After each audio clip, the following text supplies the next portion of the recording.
Jack London to build a fire. Day had broken cold and gray, exceedingly cold and gray, and the men turned aside from the main Yukon Trail, and climbed the high earth bank, where a dim and little traveled trail led eastward through the fat spruce timberland.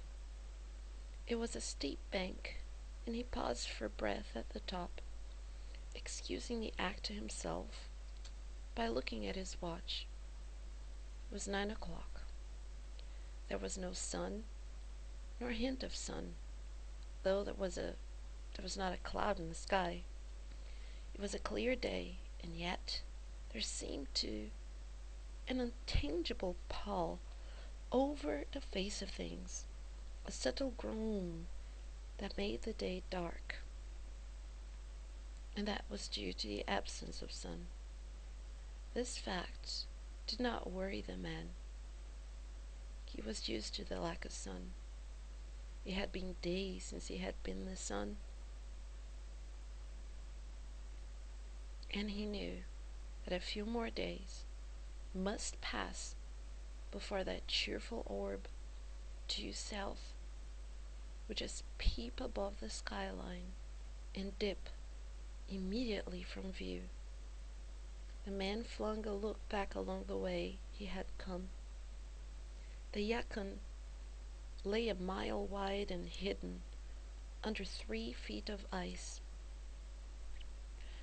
On top of this ice were as many feet of snow. It was all pure white, rolling in gentle undulations, where the ice jams of the freeze-up had formed. North and south, as far as I could see, it was unbroken white sake.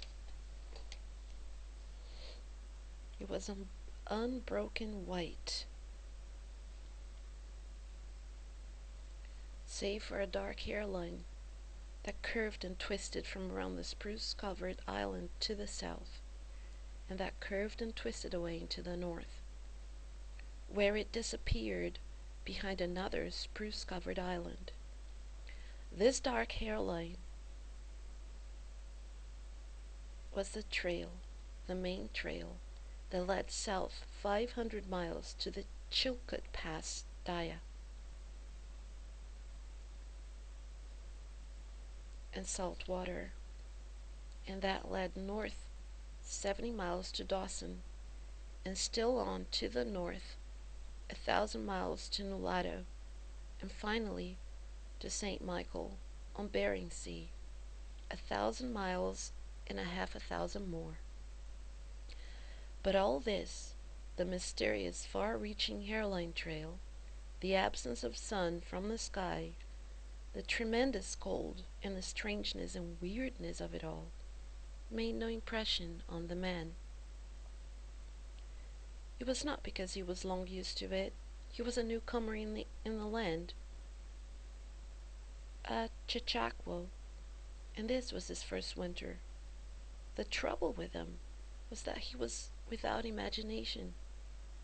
He was quick and alert in the things of life, but only in the things, and not in the significances.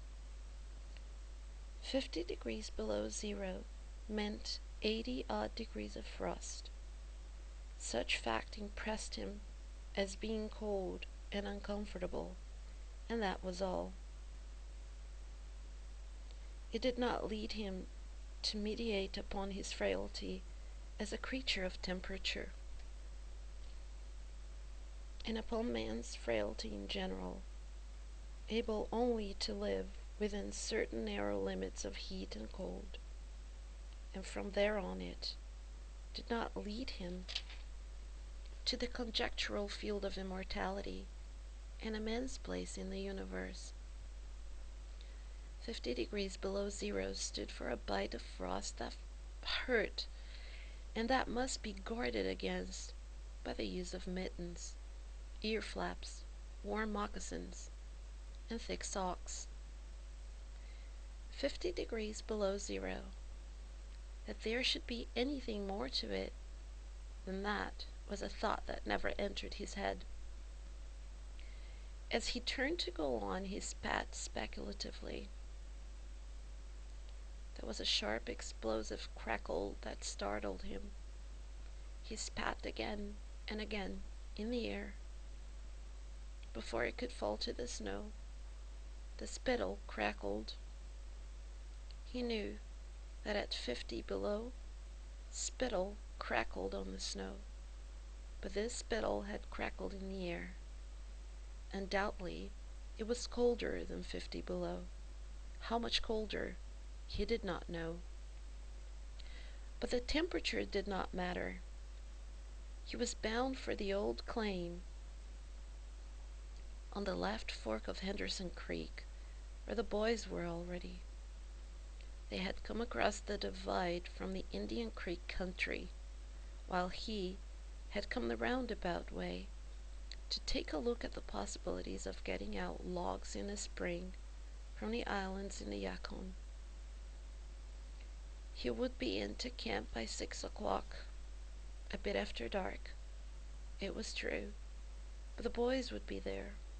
A fire would be going, and a hot supper would be ready. As for lunch, he pressed his hand against the protruding bundle under his jacket. It was also under his shirt. Wrapped up in a handkerchief and lying against the naked skin, it was the only way to keep the biscuits from freezing. He smiled agreeably to himself as he thought of those biscuits, each cut open and sopped in bacon grease, and each enclosing a generous slice of fried bacon. He plunged in among the big spruce trees. The trail was faint. A foot of snow had fallen since the last sled had passed over, and he was glad he was without a sled, traveling light. In fact, he carried nothing but a lunch, wrapped in a handkerchief. He was surprised, however, at the cold. It certainly was cold, he concluded, as he rubbed his numb nose and cheekbones with his mittened hand. He was a warm, whiskered man, but the hair on his face did not protect the high cheekbones and the eager nose that thrust itself aggressively into the frosty air. At the man's heels trotted a dog, a big native husky, the proper wolf dog, gray-coated and without any visible or temperamental difference from its brother, the wild wolf. The animal was depressed by the tremendous cold. It knew that it was no time for traveling. Its instinct told it a truer tale than was told to the man by the man's judgment. In reality, it was not merely colder than 50 below zero. It was colder than 60 below, than 70 below. It was 75 below zero. Since the freezing point is 32 above zero, it meant that 107 degrees of frost obtained.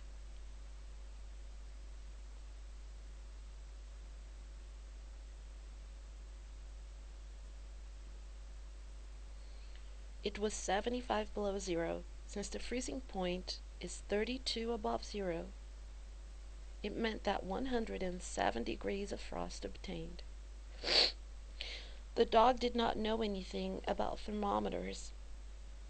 Possibly in its brain there was no sharp consciousness of a condition of very cold, such as was in the man's brain. But the brute had its instinct. It experienced a vague but menacing apprehension that subdued it and made it slink along at the man's heels, and that made it question eagerly every unwanted movement of the man, as if expecting him to go into camp and to seek shelter somewhere and build a fire. The dog had learned fire, and it wanted fire, or else to burrow under the snow and cuddle its warmth away from the air. The frozen moisture of its breathing had settled on its fur in a fine powder of frost, and especially where Joel's muzzle and eyelashes, whitened by its crystal breath. The man's red beard and mustache were likewise frosted, but more solidly, the deposit taking the form of ice and increasing with every warm, moist breath he exhaled. Also, the man was chewing tobacco, and the muzzle of ice held his lips so rigidly that he was unable to clear his chin when he expelled the juice. The result was a crystal beard of the color and solidity of ember, was increasing its length on his chin. If he fell down, it should shatter itself like glass into brittle fragments. But he did not mind the appendage. It was the penalty all tobacco chewers paid in that country, and he had been out before in 2 cold snaps.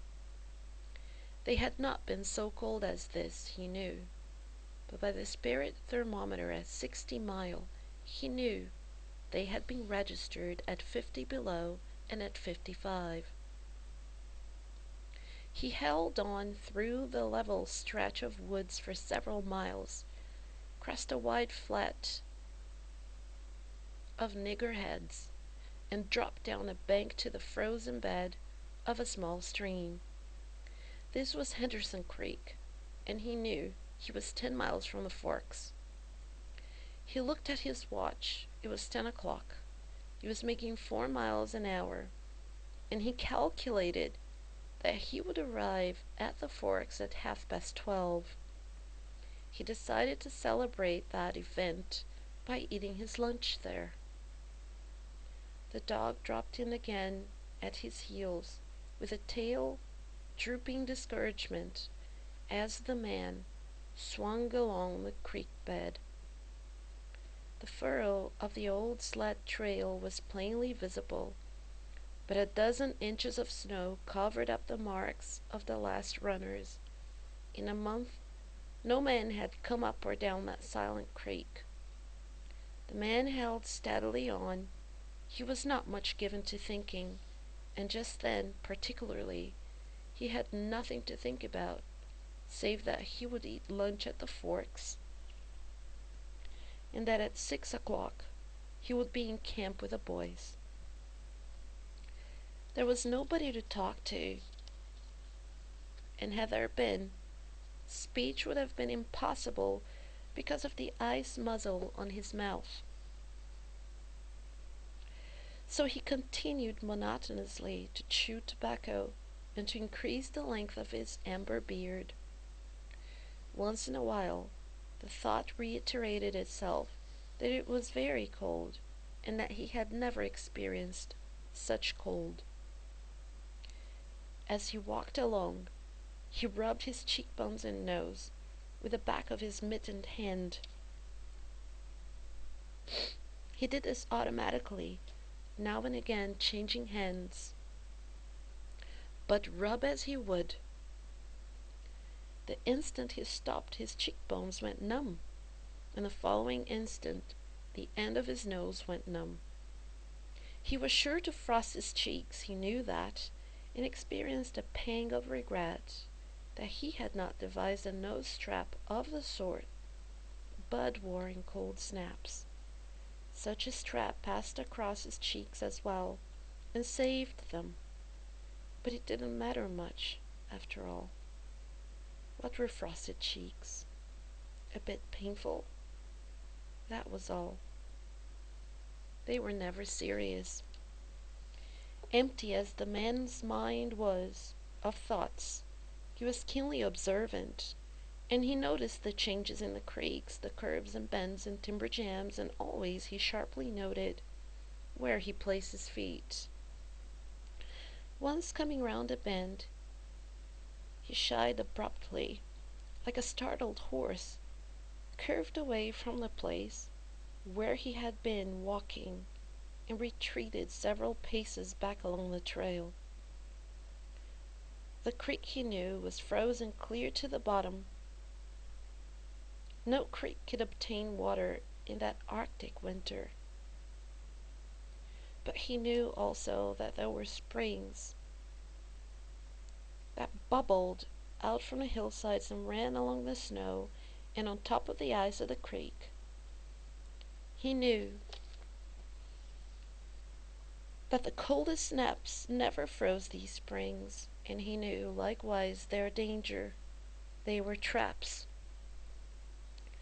They hid pools of water under the snow that might be 3 inches deep or 3 feet.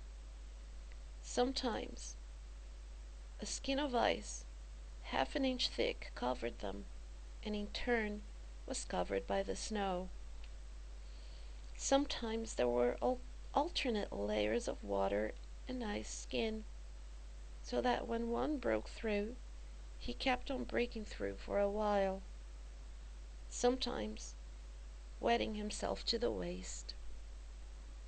That was why he had shied in such a panic. He had felt the give under his feet and heard the crackle of snow-hidden ice skin. And to get his feet wet in such a temperature meant trouble and danger. At the very least, it meant delay, for he would be forced to stop and build a fire, and under its protection to bare his feet while he dried his socks and moccasins. He stood and studied the creek bed and its banks, and decided that the flow of water came from the right. He reflected a while, rubbing his nose and cheeks, then skirted to the left, stepping gingerly and testing the footing for each step. Once clear of the danger, he took a fresh chew of tobacco and swung along at his 4-mile gait. In the course of the next 2 hours he came upon similar traps. Usually the snow above the hidden pools had a sunken, candied appearance that advertised the danger. Once again, however, he had a close call, and once suspecting danger, he compelled the dog to go on in front. The dog did not want to go. It hung back until the man shoved it forward, and then he went quickly across the white, unbroken surface. Suddenly, it broke through, floundered to one side, and got away to firmer footing.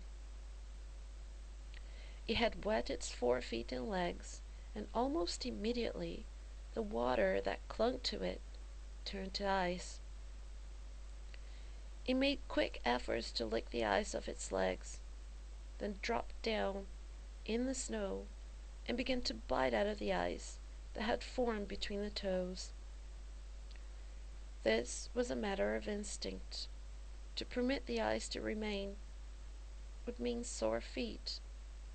It did not know this.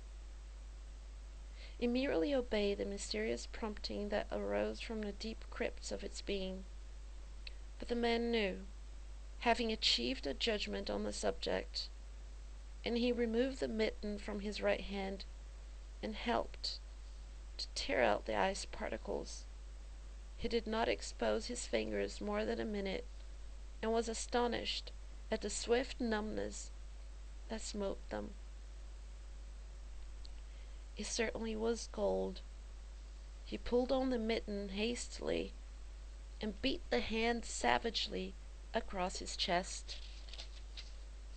At 12 o'clock, the day was at its brightest, yet the sun was too far south on its winter journey to clear the horizon. The bulge of the earth intervened between it and Henderson Creek, where the man walked under a clear sky at noon and cast no shadow. At 12:30 to the minute, he arrived at the forks of the creek. He was pleased at the speed he had made. If he kept it up, he would certainly be with the boys by 6. He unbuttoned his jacket and shirt, and drew forth his lunch. The action consumed no more than a quarter of a minute, yet in that brief moment the numbness laid hold of the exposed fingers. He did not put the mitten on, but instead struck the fingers a dozen sharp smashes against his leg. Then he sat down on a snow-covered log to eat. The sting that followed upon the striking of his fingers against his leg ceased so quickly that he was startled. He had no chance to take a bit of a biscuit. He struck the fingers repeatedly and returned them to the mitten, burying the other hand for the purpose of eating. He tried to take a mouthful, but the ice muzzle prevented. He had forgotten to build a fire and thaw out. He chuckled at his foolishness. As he chuckled, he noted the numbness creeping into the exposed fingers. Also, he noted that the stinging which had first come to his toes when he sat down was already passing away. He wondered whether the toes were warm or numb. He moved them inside the moccasins and decided that they were numb. He pulled the mitten on hurriedly and stood up. He was a bit frightened. He stamped up and down until the stinging returned into the feet. It certainly was cold, was his thought. That man from Sulphur Creek had spoken the truth when telling how cold it sometimes got in the country. And he had laughed at him at the time. That showed one must not be too sure of things. There was no mistake about it. It was cold. He strode up and down, stamping his feet and threshing his arms until, reassured by the returning warmth, then he got out matches and proceeded to make a fire. From the undergrowth, where high water of the previous spring had lodged a supply of seasoned twigs, he got his firewood. Working carefully from a small beginning, he soon had a roaring fire, over which he thawed the ice from his face, and in the protection of which he ate his biscuits. For the moment, the cold of space was outwitted. The dog took satisfaction in the fire, stretching out close enough for warmth and far enough away to escape being singed. When the man had finished, he filled his pipe and took his comfortable time over a smoke.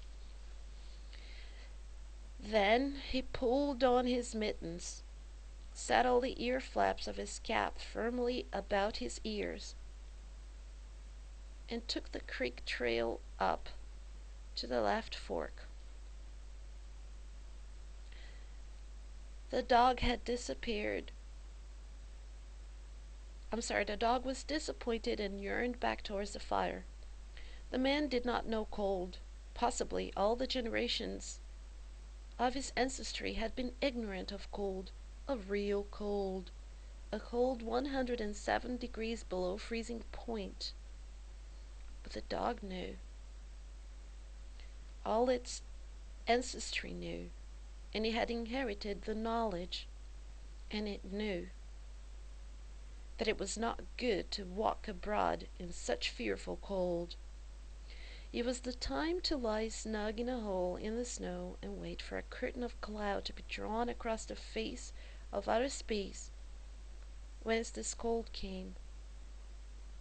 On the other hand, there was no keen intimacy between the dog and the man. The one was the toil slave of the other, and the only caresses it had ever received were the caresses of the whiplash, and of harsh and menacing throat sounds that threaten the whiplash. So the dog made no effort to communicate its apprehension to the man. It was not concerned in the welfare of the man. It was for its own sake that it yearned back towards the fire. But the man whistled and spoke to it with the sound of whiplashes, and the dog swung in at the man's heels and followed after. The man took a chew of tobacco and proceeded to start a new amber beard.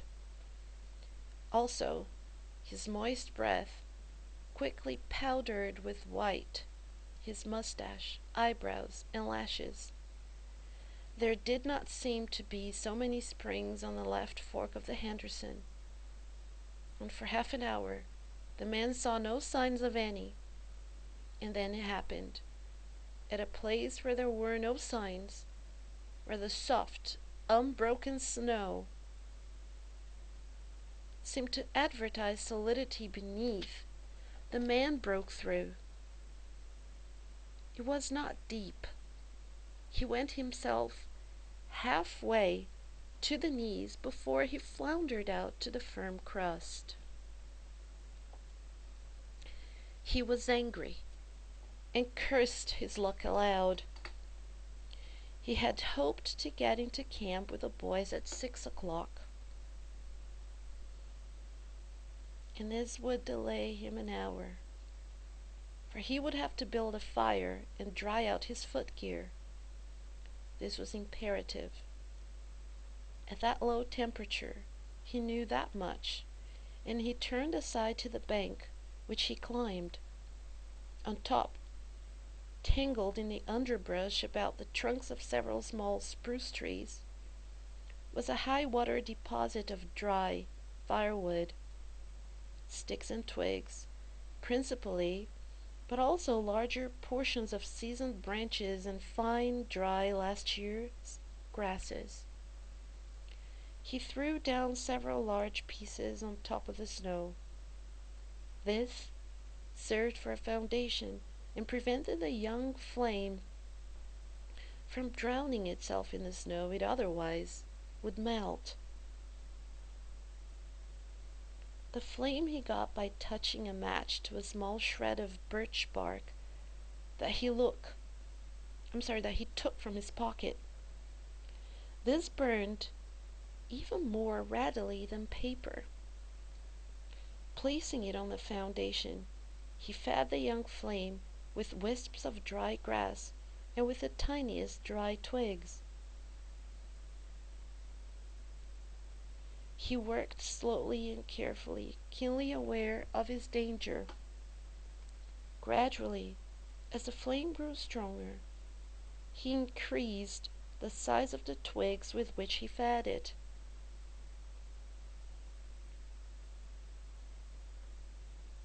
He squatted in the snow, pulling the twigs out from their entanglement in the brush and feeding directly to the flame.